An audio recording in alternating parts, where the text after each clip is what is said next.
배우진 병장이 자살을 시도했습니다. 저녁을 며칠 앞둔 아들이 극단적인 선택을 했습니다. 아무도 몰랐어요. 그 아들의 엄마가 대한민국 특전사 출신의 장군이라는 사실을요. 과연 그녀는 무너진 아들의 마음과 썩어버린 군대를 동시에 구해낼 수 있을까요?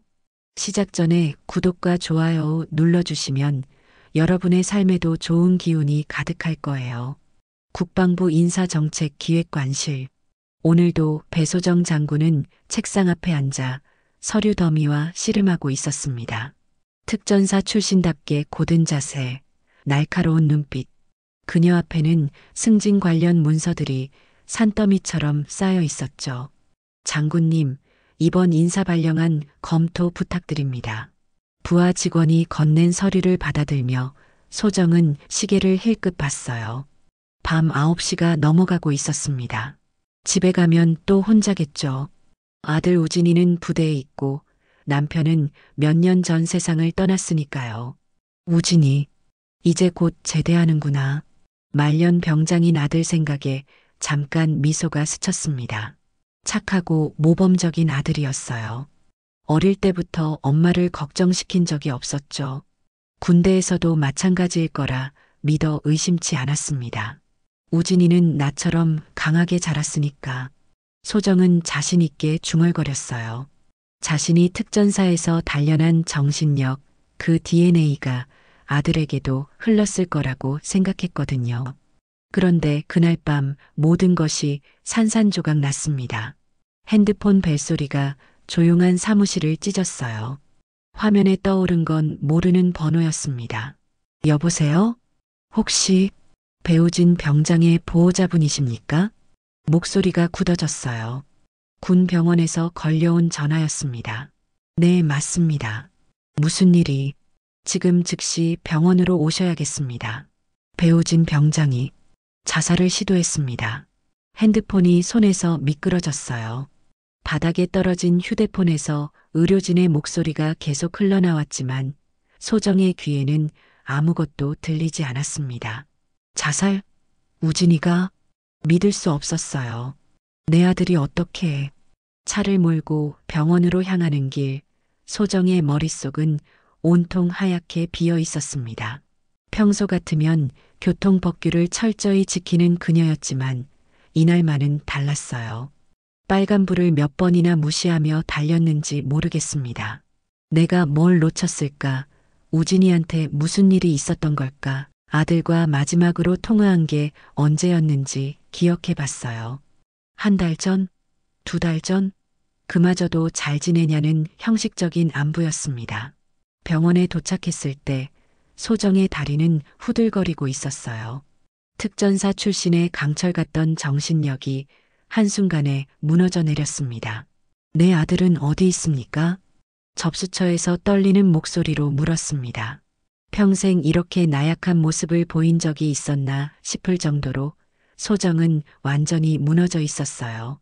중환자실 앞 복도에서 소정은 하얀 벽을 멍하니 바라보고 있었습니다. 의사가 나와서 설명했던 말들이 머릿속에서 맴돌고 있었어요. 다행히 생명에는 지장이 없습니다. 몸은 회복 중이에요. 하지만 그 다음 말이 더 무서웠죠. 다만 정신적 충격이 상당합니다. 아직 말을 하지 않으려고 하시네요. 면회 시간이 되자 소정은 조심스럽게 병실 문을 열었습니다. 침대에 누워있는 아들의 모습을 보는 순간 가슴이 찢어지는 것 같았어요. 우진아. 조용히 불러봤지만 우진은 고개도 돌리지 않았습니다. 그저 천장만 바라보고 있었어요. 눈은 떠 있지만 완전히 텅 비어 있는 눈동자였습니다. 소정은 침대 옆 의자에 앉았어요. 평소 같으면 왜 이런 짓을 했냐고 다그쳤을 텐데 지금은 그럴 용기가 나지 않았습니다. 아들의 창백한 얼굴을 보니 목이 메어왔거든요. 엄마가 왔어. 우진의 손을 살며시 잡았습니다. 차가웠어요. 살아있는 사람의 손이 아니라 얼음덩어리 같았습니다. 그 순간 소정은 깨달았어요. 자신이 아들에 대해 아무것도 모르고 있었다는 것을요. 간호사가 들어와 링거를 확인하며 말했습니다. 병장님, 눈이 너무 슬펐어요. 완전히 무너진 사람 같았어요. 소정의 눈에서 눈물이 흘러내렸습니다. 군인으로서 흘려본 적 없던 눈물이었어요. 그날 밤 소정은 병원 복도 의자에서 밤을 새웠습니다. 아들 곁을 떠날 수가 없었거든요. 새벽이 되자 담당 의사가 다가왔어요. 보호자분, 잠깐 이야기 좀 할까요?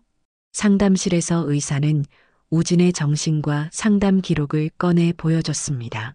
입대 후 몇 차례 상담을 받은 기록이 있습니다. 주된 호소 내용이. 의사가 말을 멈췄어요. 소정이 서류를 빼앗듯 가져갔거든요. 지속적인 왕따 및 비하, 은근한 집단 따돌림, 간부들이 방관, 극도의 소외감 호소, 글자 하나하나가 소정의 가슴을 찔렀습니다. 소정의 손이 떨리고 있었어요. 언제부터 이런 일이 있었던 거죠? 기록을 보니 입대 초기부터 지속된 것 같습니다. 그런데 보호자분께는 이런 이야기를 한 적이 없나요? 소정은 고개를 저었어요. 아니, 생각해보니 있었어요. 몇 달 전 우진이 전화로 엄마 군대가 생각보다 힘들어요라고 했던 게 기억났어요. 그때 소정은 군대가 원래 그런 거야. 훈련받는 거라고 생각해. 엄마도 특전사에서 다 버텼는데 우진이라고 못할 게 있겠어? 그렇게 말하고 전화를 끊었었어요. 그때 우진이가 도움을 요청했던 건데 소정은 자리에서 일어났습니다. 더 이상 가만히 있을 수 없었어요. 아들이 무엇 때문에 이런 극단적인 선택을 했는지 알아내야 했습니다. 다음 날 아침 소정은 평상복을 입고 우진의 부대를 찾아갔습니다. 군복 대신 검은색 정장을 선택했어요. 정체를 숨기고 일반 부모인 척하기 위해서였죠. 부대 정문에서 면회 신청을 했습니다. 우진이 어머니라고 하시는군요. 참 안타까운 일이. 위병이 동정 어린 표정을 지었어요. 소정은 침착하게 대답했습니다. 네, 우진이가 많이 힘들어했나 봐요. 부대에서 어떻게 지냈는지 궁금해서 왔습니다. 면회실에서 기다리는 동안 소정은 주변을 세심하게 관찰했어요. 특전사 출신답게 모든 걸 놓치지 않았습니다. 병사들의 표정, 간부들의 태도, 부대 분위기까지 모든 것이 그녀의 눈에 들어왔어요. 곧 한 중대장이 나타났습니다. 안녕하세요. 우진이 중대장입니다. 30살 중반쯤 되어 보이는 대위였어요. 예의는 갖추고 있었지만 어딘지 건성스러웠습니다. 우진이가 왜 그런 선택을 했을까요? 소정이 조심스럽게 물었어요. 중대장은 잠깐 머뭇거리더니 대답했습니다. 글쎄요. 원래 다들 스트레스 받는 거 아니겠습니까? 군대가 쉬운 곳은 아니잖아요. 그 순간 소정의 눈이 차갑게 변했습니다. 하지만 감정을 드러내지 않았어요.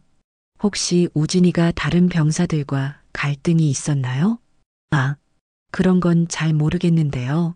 워낙 조용한 애라서 대답을 회피하는 게 너무 뻔했어요. 소정은 더 이상 묻지 않았습니다. 대신 다른 방법을 생각했죠. 면회를 마치고 나오면서 소정은 부대 주변을 둘러봤어요. 그러다 매점 근처에서 한 병사와 마주쳤습니다. 우진과 비슷한 나이의 일병이었어요. 혹시 배우진 병장 아세요? 소정이 조심스럽게 말을 걸었습니다. 병사는 깜짝 놀라며 주변을 둘러봤어요. 아, 네, 아는데요. 혹시 저는 우진이 어머니예요. 병사의 얼굴이 순간 어두워졌습니다. 그리고는 작은 목소리로 말했어요. 잠깐만요. 여기서는 안 돼요. 저쪽으로 와보세요. 병사는 소정을 부대에서 조금 떨어진 곳으로 데려갔습니다. 그리고는 입을 열었어요. 병장님은 늘 혼자였어요. 소정의 가슴이 뛰기 시작했습니다. 같은 생활관 선임들이 계속 괴롭혔거든요. 처음엔 장난이라고 했는데 나중엔 그냥 찍혀서 맨날 구박받고 심부름만 시키고. 간부들은 몰랐나요? 알았어요. 근데 그냥 못 본 척했어요. 오히려 어떤 간부는 단합이 안 되네라면서 병장님한테만 뭐라고 했어요. 소정의 주먹이 저절로 쥐어졌습니다. 병장님이 너무 불쌍했어요. 맨날 구석에 혼자 앉아 있고 밥도 혼자 먹고 그래도 참고만 있었거든요. 병사의 목소리가 떨렸어요. 저녁 며칠 전부터는 아예 말도 안 했어요. 그냥 죽은 사람 같았어요. 소정은 더 이상 들을 수 없었습니다. 감사 인사를 하고 서둘러 차로 돌아왔어요. 차 안에서 소정은 처음으로 무너졌습니다. 평생 흘려보지 못했던 눈물이 쏟아져 나왔어요. 내가 만든 군대가 내 아이를 이렇게 만들었구나. 핸들을 꽉 잡고 오열했습니다. 특전사에서 단련했던 강철 같은 정신력도 국방부 장군이라는 지위도 이 순간만큼은 아무 소용 없었어요. 그저 아들을 지켜주지 못한 엄마일 뿐이었습니다. 그날 밤 소정은 집에 돌아와 군복을 꺼내 입었습니다. 거울 속 자신을 바라보며 다짐했어요. 이제는 일반 부모가 아닌 국방부 장군으로서 행동할 때였습니다. 새벽 6시 소정은 국방부 장관실로 향했어요. 장관은 일찍 출근하는 걸로 유명했거든요. 장군님, 이른 시간에 웬일이십니까? 장관이 의아해했지만 소정의 표정을 보더니 심각함을 느꼈어요. 장관님, 긴급히 보고드릴 사안이 있습니다. 소정은 아들의 사건을 간략히 보고했습니다. 개인적인 감정은 최대한 배제하고 군 조직의 문제점에 집중해서 말했어요. 이건 단순히 개인의 문제가 아닙니다. 군 내부의 구조적 문제죠. 장관의 표정이 굳어졌습니다. 전수조사가 필요합니다. 해당 부대뿐만 아니라 유사 사례가 더 있는지 확인해야 해요. 그런데 장군님, 이건 개인적인 일이 아닙니까? 소정은 장관을 똑바로 바라봤어요. 장관님, 제가 지금 한 어머니로서 말씀드리는 게 아닙니다. 국방부 인사정책기획관으로서 보고드리는 거예요. 이런 일이 재발되면 우리 군의 신뢰도는 바닥으로 떨어질 겁니다. 장관은 잠시 고민하더니 고개를 끄덕였어요. 알겠습니다. 비공식 감찰팀을 구성하죠. 그런데 장군님이 직접 지휘하시겠습니까? 네, 제가 하겠습니다. 오전 10시 소정은 신뢰할 만한 감찰관 3명을 불러 모았습니다. 모두 현장 경험이 풍부한 베테랑들이었어요. 이번 조사는 극비리에 진행합니다. 그리고 한 가지 당부드릴 말씀이 있어요. 소정은 감찰관들을 차례로 바라봤습니다. 우진의 사건만 조사하지 마세요. 이건 군 전체의 문제입니다. 다른 부대에도 비슷한 사례가 있는지 철저히 파악해 주세요. 감찰관 중 한 명이 물었어요.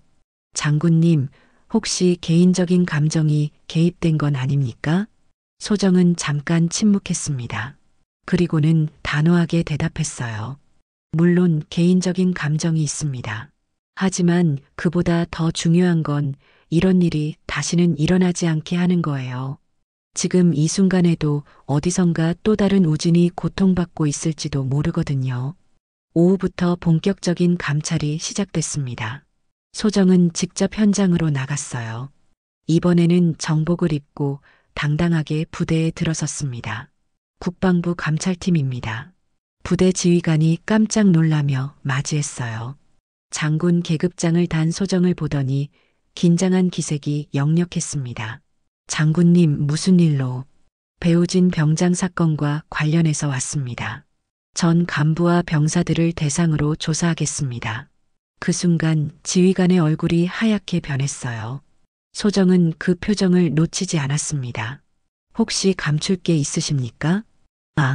아닙니다. 다만 이미 종료된 사건이라서. 종료됐다고요? 병사 하나가 죽으려고 했는데 종료된 사건이라고 하십니까? 소정의 목소리에 날이 서기 시작했어요.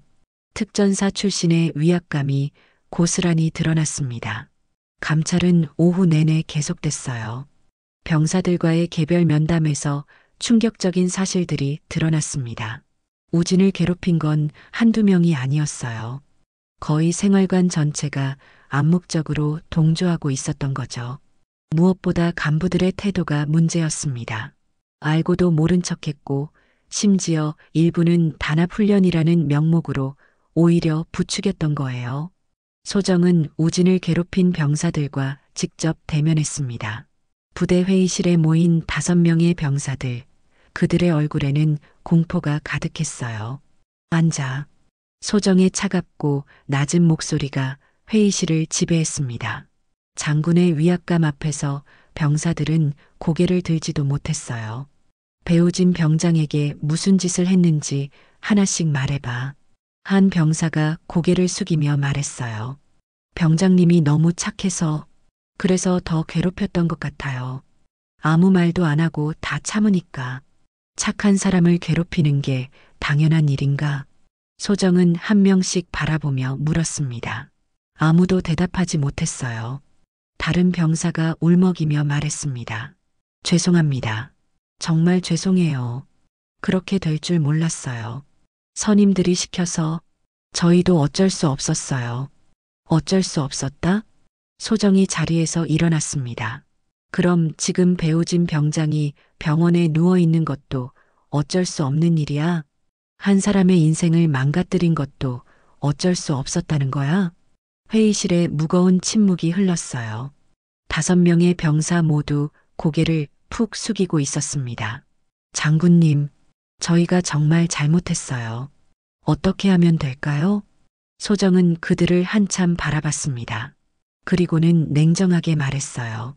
징계는 받을 겁니다. 하지만 그보다 중요한 건 여러분이 한 사람의 인생에 얼마나 큰 상처를 입혔는지 평생 기억하는 거예요. 오후에는 간부들과의 면담이 있었습니다. 특히 우진의 직속 상관이었던 소대장과의 대화가 가장 충격적이었어요. 부하들이 괴롭힘 당하는 걸 알고도 왜 방관했지? 20대 후반의 소대장은 머뭇거리며 대답했습니다. 저는 그냥 조용히 지나가길 바랐습니다. 소정은 믿을 수 없다는 표정을 지었어요. 부하가 고통받는데 조용히 지나가길 바랐다는 말이야? 간섭하면 더 복잡해질까 봐서요. 그리고 솔직히 배우진 병장이 너무 소극적이어서 답답하기도 했어요. 그 순간 소정의 인내심이 한계에 달했습니다. 지금 피해자를 탓하고 있는 거야? 자신의 무능함은 인정하지 않고? 소대장의 얼굴이 빨갛게 달아올랐어요. 소정은 더 이상 참을 수 없었어요. 자리에서 일어나 창밖을 바라봤습니다. 이게 내가 평생 몸담았던 군대구나. 이게 내가 자랑스러워했던 조직이었구나. 마음이 무너져 내렸습니다. 하지만 아직 할 일이 남아 있었어요. 저녁 무렵 소정은 해당 부대 지휘관을 다시 불렀습니다. 이번에는 단둘이 마주 앉았어요. 장군님, 정말 죄송합니다. 지휘관은 고개를 숙였어요. 죄송하다고 해서 끝날 일이 아니야. 배우진 병장 같은 아이들이 또 나올까봐 무서워. 소정은 창밖 노을을 바라보며 말했습니다. 군대는 사람을 키우는 곳이어야 해. 부수는 곳이 아니라. 감찰이 끝난 다음 날 소정은 다시 병원을 찾았습니다. 이번에는 정복이 아닌 평범한 옷차림이었어요. 더 이상 장군이 아닌 엄마로 돌아가고 싶었거든요. 병실 문 앞에서 한참을 망설였습니다. 어떤 말을 해야 할지 몰랐어요. 미안하다는 말로 충분할까요? 아니면 다 괜찮아질 거라고 위로해야 할까요? 문을 열고 들어가니 우진은 여전히 창밖만 바라보고 있었습니다. 며칠 전과 똑같은 자세였어요. 소정은 말없이 침대 옆 의자에 앉았습니다. 우진아, 조심스럽게 불러봤지만 대답이 없었어요. 그래도 괜찮았습니다. 소정은 그냥 옆에 있어주고 싶었거든요. 엄마가 부대에 다녀왔어. 우진의 눈동자가 살짝 흔들렸어요. 처음으로 반응을 보인 거였습니다. 내가 얼마나 힘들었는지 이제야 알겠더라. 소정의 목소리가 떨렸어요. 엄마가 틀렸었어. 내가 말했을 때 그냥 군대가 다 그렇다고 훈련받는 거라며 넘겼던 거. 엄마가 너무 바보였어. 우진이 천천히 고개를 돌렸습니다. 엄마를 바라보는 눈에는 여전히 상처가 가득했어요. 어디 가든 다 엄마 얘기만 해요. 우진이 처음으로 입을 열었습니다. 목소리는 거의 속삭임에 가까웠어요. 별단 엄마, 강한 엄마, 대단한 엄마. 근데 난 그냥 그 뒤에 묻힌 아들이었어요. 소정의 얼굴이 일그러졌습니다. 눈물이 조용히 흘러내렸어요. 사람들은 저한테 기대했어요. 장군님 아들이면 당연히 강하겠지. 그런 말들이 너무 무거웠어요. 우진의 목소리에 오랫동안 억눌린 감정들이 터져나왔습니다. 전 그냥 평범한 20살이었는데 누군가의 기대에 맞춰 살아야 했어요. 엄마한테 실망시키고 싶지 않아서 아무 말도 못했고요. 소정은 더 이상 참을 수 없었어요. 아들의 손을 살며시 잡았습니다. 우진은 움찔했지만 이내 손을 놓지 않았어요. 소정이 조용히 말했습니다. 엄마는 늘 강해야만 했어. 근데 너한테는 그게 다 상처였던 거지. 미안하다, 우진아. 우진의 눈에도 눈물이 맺혔어요. 저도 엄마가 자랑스러웠어요. 근데 그 자랑스러운 엄마의 아들이 되기엔 제가 너무 약했나 봐요. 아니야. 소정이 단호하게 말했습니다. 넌 약한 게 아니야. 그냥 20살 청년이었을 뿐이야. 엄마가 너한테 너무 많은 걸 기대했던 거야. 소정은 우진의 손을 두 손으로 감쌌어요. 앞으로는 군인이기 전에 엄마로서 내 편이 되어줄게. 언제나. 우진이 천천히 고개를 돌려 소정을 바라봤습니다. 눈이 붉어져 있었어요. 그리고는 조용히 일어나 엄마 품에 안겼습니다. 엄마. 우진이 작은 목소리로 불렀어요. 소정도 아들을 꽉 안았습니다. 오랫동안 놓치고 있던 소중한 것을 다시 찾은 기분이었어요. 모자는 아무 말 없이 서로를 안고 있었습니다. 말보다 더 많은 감정이 흐르고 있었거든요. 그동안 쌓였던 오해와 상처들이 조금씩 녹아내리는 것 같았어요. 우진아, 이제부터는 엄마한테 뭐든 말해줘. 힘든 일 있으면 바로 말하고. 네, 그럴게요. 우진이 고개를 끄덕였어요. 목소리에 조금씩 생기가 돌아오고 있었습니다. 그날 소정은 처음으로 군복을 내려놓고 아들의 마음을 껴안았습니다. 특전사 출신의 강인함보다 더 중요한 것이 있다는 걸 깨달았거든요. 바로 한 사람을 있는 그대로 사랑하는 마음이었어요. 일주일 후 국방부에서는 감찰 결과를 바탕으로 강력한 조치가 내려졌습니다. 소정은 장관실에서 최종 보고서를 제출하고 있었어요. 장군님, 이번 조치가 상당히 강력한데요. 장관이 서류를 검토하며 말했습니다. 보고서에는 관련자들에 대한 징계안이 상세히 기록되어 있었어요. 네, 이 정도는 해야 합니다. 군 내부의 구조적 문제를 바로잡지 않으면 제2의 우진이가 나올 수 있거든요. 우진을 괴롭힌 주동 병사 5명에게는 중징계가 내려졌습니다. 가장 심한 경우에는 영창 처분까지 받았어요. 방관했던 간부들도 마찬가지였죠. 특히 우진의 직속 상관이었던 소대장은 보직 해임과 함께 진급에서 제외됐습니다. 조용히 지나가길 바랐다던 그 무책임한 태도의 대가였어요. 부대 지휘관 역시 중대한 처분을 받았습니다. 지휘 책임을 무뎌 전보 조치되었고 향후 승진에서도 불이익을 받게 됐죠. 오후에는 국방부 브리핑룸에서 공식 발표가 있었습니다. 소정이 직접 브리핑을 담당했어요. 이번 사건은 군대 내 보이지 않는 가혹행위에 대한 경종으로 삼겠습니다. 기자들 앞에서 소정은 침착하게 말했습니다. 앞으로 유사한 사례가 발생하지 않도록 예방 시스템을 대폭 강화할 예정입니다. 무엇보다 피해자가 도움을 요청할 수 있는 안전한 통로를 마련하겠습니다. 한 기자가 질문했어요. 혹시 이번 사건이 장군님의 개인적인 사항과 관련이 있습니까? 소정은 잠시 침묵했습니다. 그리고는 정직하게 대답했어요. 네, 맞습니다. 제 아들의 일이었습니다. 하지만 이것은 개인의 문제가 아닙니다. 군 전체가 반성해야 할 문제죠. 그렇다면 공사 구분에 문제가 있었던 것 아닙니까? 공정성을 위해 외부 감찰관도 함께 참여했습니다. 그리고 저는 한 어머니로서가 아니라 국방부 인사정책기획관으로서 이 문제에 접근했습니다. 소정의 당당한 태도에 기자들도 더 이상 의구심을 제기하지 않았어요. 2달 후 우진의 제대 당일 아침, 소정은 일찍 부대 정문 앞에 도착했습니다. 평상복을 입고 조용히 기다리고 있었어요. 오늘만큼은 장군이 아닌 그냥 아들을 맞이하러 온 엄마였습니다.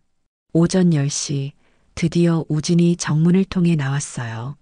군복을 벗고 평상복을 입은 모습이 어색하면서도 자연스러웠습니다.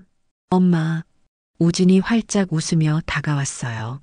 몇 달 전의 무기력한 모습은 온데간데 없었습니다.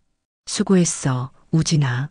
소정도 환하게 웃으며 아들을 맞이했어요. 이번에는 진심으로 자랑스러웠습니다. 엄마, 이제 나도 나답게 살아보고 싶어요. 우진이 말했을 때 그 목소리에는 확신이 담겨 있었어요. 그래, 군복은 벗어도 돼. 대신 어디서든 당당하게 살아. 그게 더 멋진 거니까. 소정은 아들의 어깨를 토닥였습니다. 그런데 엄마 앞으로 뭘 하실 거예요? 나는 계속 군대를 바꿔나갈 거야. 너 같은 아이들이 다시는 아프지 않도록. 소정의 목소리에는 새로운 사명감이 담겨 있었어요. 실제로 소정은 제대 이후에도 군 내부 개선 작업에 매진했습니다. 병영문화 개선위원회를 신설했고 익명신고 시스템도 구축했어요. 무엇보다 간부들을 대상으로 한 인권 교육을 의무화했습니다. 지금 이 순간도 병영 어딘가에서 침묵하고 있을 또 다른 우진들이 있을 거예요. 소정은 간부 교육 때마다 이렇게 말했어요. 우리가 먼저 손을 내밀어야 합니다. 그들이 목소리를 낼 수 있도록 도와주세요. 몇 개월 후 소정은 전국 각지의 부대를 순회하며 직접 병사들과 만나는 시간을 가졌습니다. 그때마다 우진의 이야기를 들려주었어요. 처음에는 망설이던 병사들도 점차 마음을 열기 시작했습니다. 장군님, 저희도 사실 비슷한 경험이 있었는데 이제야 말할 용기가 생겼어요. 한 병사가 조심스럽게 입을 열었을 때 소정은 우진의 용기가 다른 이들에게도 전해지고 있음을 느꼈습니다. 아들의 아픔이 헛되지 않았다는 생각에 가슴이 뭉클했어요. 한편 우진은 제대 후 대학교에 복학했습니다. 군대에서의 경험을 바탕으로 상담 관련 공부를 시작했어요. 나 같은 상처를 받은 사람들을 도와주고 싶어요. 우진은 어느 날 소정에게 말했습니다. 전문 상담사가 돼서 군대뿐만 아니라 다른 곳에서도 괴롭힘 당하는 사람들을 도와주고 싶어요. 소정은 아들이 자신의 아픔을 딛고 더 큰 꿈을 키워가는 모습이 자랑스러웠어요. 우진은 대학에서 심리학과 상담학을 전공하며 동시에 자원봉사 활동도 시작했습니다. 청소년 상담센터에서 학교폭력 피해자들을 만나며 자신의 경험을 나누었어요. 처음엔 말하기 어려웠지만 점점 많은 아이들이 우진의 이야기에 위로받는 모습을 보며 보람을 느꼈습니다. 형이 그런 일을 겪고도 이렇게 씩씩하게 사시니까 저도 용기가 나요. 한 고등학생이 우진에게 말했을 때 우진은 자신의 상처가 치유되고 있음을 실감했습니다. 저녁 노을이 지는 길에서 모자는 나란히 걸었습니다. 예전처럼 어색하지 않았어요. 이제는 진짜 가족 같았습니다. 엄마, 그때 만약 엄마가 나서지 않았다면 어떻게 됐을까요? 모르지. 하지만 중요한 건 이제 우리가 함께 걷고 있다는 거야. 소정은 아들의 손을 잡았습니다. 앞으로도 힘든 일이 있을 거야. 하지만 이제는 혼자가 아니야. 엄마가 항상 내 편이니까. 네, 저도 엄마 편이에요. 언제나. 소정과 우진은 이제 서로의 든든한 동반자가 되었습니다. 과거의 아픔은 그들을 더욱 단단하게 만들었고 같은 고통을 겪는 이들을 위한 희망의 등불이 되었어요. 붉은 노을 아래 두 사람의 뒷모습이 따뜻하게 물들었습니다. 상처는 아물었고 새로운 희망이 시작되고 있었어요. 지금 이 순간도 병영 어딘가에서 침묵하고 있을 또 다른 우진들을 위해 소정과 우진은 각자의 자리에서 세상을 바꿔나가고 있습니다. 그 작은 변화들이 모여서 더 큰 희망을 만들어가고 있어요. 아픔을 딛고 일어선 모자의 이야기는 이렇게 새로운 시작을 알렸습니다.